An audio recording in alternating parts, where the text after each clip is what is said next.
Savage Dragon number 28 from May of 1996. We obviously have a special guest star in this issue, the Max. Him and Dragon are running for their lives away from this swarm of children, the Dragon's children. Very appropriate, so happy Father's Day, guys. Now, I had assumed that the Max had more kind of lasting cultural relevance, but I was having a conversation this week with a younger dude, and he had no clue who the Max was, which is kind of surprising. This guy had like a MTV series, a hit MTV series, and was one of the most popular comics that Image was publishing in the 90s. So that's definitely changed. He doesn't have as much cachet as he used to, but anyway, let's get into the interiors here. Usual cast of characters on the inside cover, including that parasite, Josh Eckhorn. And we take up exactly where we left off in issue 27 with Dragon rejecting Rapture's proposal. And you got the Max rummaging on the trash out here. And Sarah Horridus watching TV. And she starts hearing some scratches at the door. And it turns out to be the Max. And so there's some confusion because he's asking for Sarah, who is a character in his book. And Horridus' name is also Sarah. So she lets him in. And these two misfits kind of hit it off and just start watching cartoons. Then, what a hell of a page turn here. So Dragon's imagination is on overdrive. I count like 14 offspring here, including the pair of hands emerging from the nether region. And also this little guy holding the pistol, which is kind of, I don't know if you can see that or not, but it's kind of funny.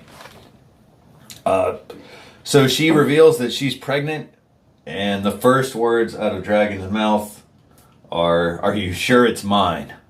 Ouch. So she's understandably super pissed and yells at him to get out. Calls him a bastard.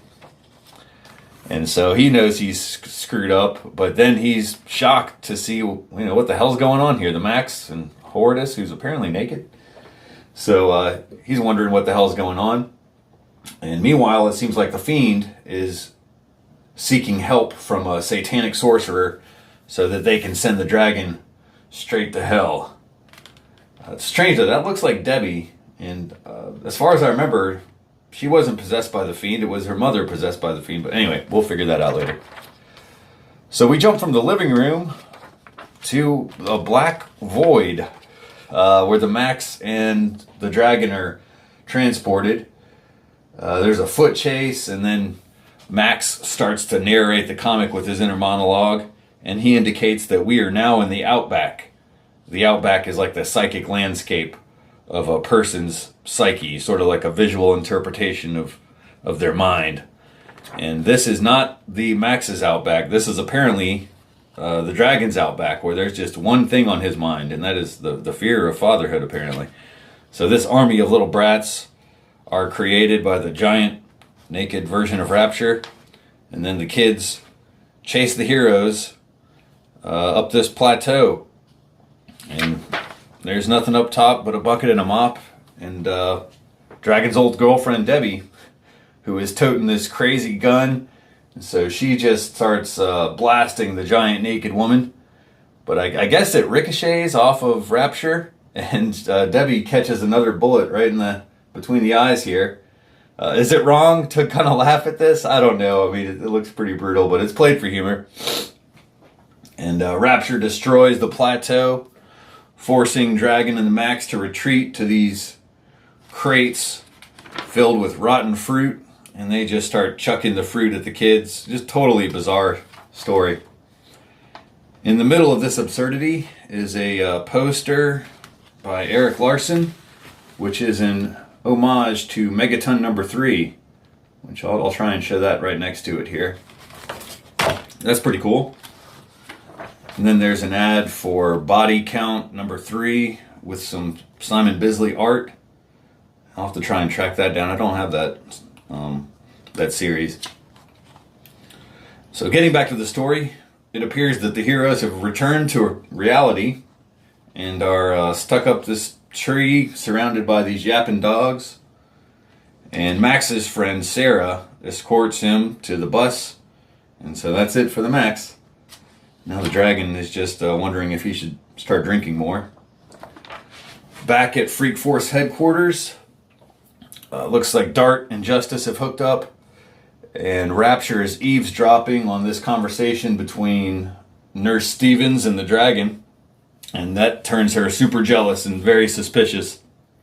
Dragon's talking about getting it up at the hospital, and Nurse Stevens is like, this isn't your first time, so Rapture thinks they're up to something. And meanwhile, Brainy Ape here is robbing this bank, and he's tossing victims so hard that they're ending up just embedded in the ceiling and in the walls. But Powerhouse, the Chicken Man, comes in and tells him to stop this nonsense, and that Cyberforce is in control of the gang and he doesn't allow this kind of independent activity. And then they have a scuffle, and the Birdman ends up on top. Powerhouse is the victor. And the people in the bank see him as a hero, and they ask, what can we do to repay you? And he says, the next time you go out, order the beef. Pretty funny. So the dragon has no place to crash, so he's sleeping on the bench in the locker room at the police station. Man, he could have at least found a couch or something. But he gets back to his desk and he sees a videotape left there. So he checks out the videotape, and it's security tape from issue 23, where Rapture had this meeting with Peter Clapton. And then Rapture says that she's going to get in his pants. And then she says, you got what I want. And I ain't leaving this room until I crap. Sorry. All right, that's it for the issue. Dragon looks upset by this disturbing revelation, and she zaps the camera before we see her take a crap on the floor. Anyway, now for Fanatics. First, Erik Larsen talks about the crossover with the Max and Sam Keith, and then he talks about complaints that he's been getting from retailers about how they would order more books from him if they knew that some of these big reveals that he's had, like the death of Overlord or whatever, like if they knew ahead of time that an issue was going to have some kind of big surprise in it, they would order more issues. And Erik is like, well, I can't do that because it's a catch-22, because I don't want to reveal to my readers what storylines are going to be, what's going to happen in the storyline too early. So he doesn't want to reveal the surprises, but he also would like to sell more books. So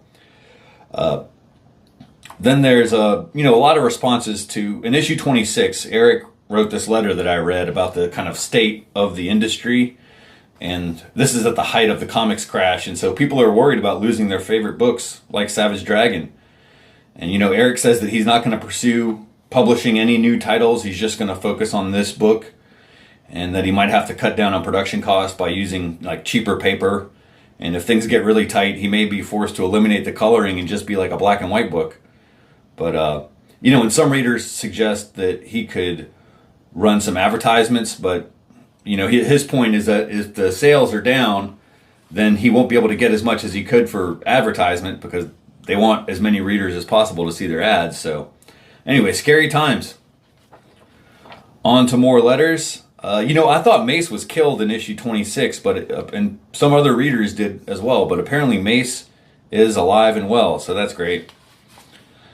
So there's no artwork or anything else in here, so let's get to the giveaway on this channel. I've got an extra issue of issue 28 here, and I want to give it away. So I was coming up with a contest idea. I recently listened back to some of the videos that I've posted on the channel, and I'm not too happy about the audio. I'm trying to improve it, but I'll need feedback from the audience to kind of see if the changes that I've made are helping. So I just kind of changed it to a 2-channel recorder today to see if that makes any difference. And when I started this show, I just used my phone as the audio device. The same phone that I'm recording the video on was also the audio recorder. Then I moved over to this Zoom mic, but I don't know if it was any better or not. And so now I'm trying a different setting on here, but I just need some feedback in the comments about the audio quality. And if you leave a comment, I'll pick one to send the extra copy of Savage Dragon 28 to. Continental US only, please. And then next issue, I'll reveal the winner in Savage Dragon 29.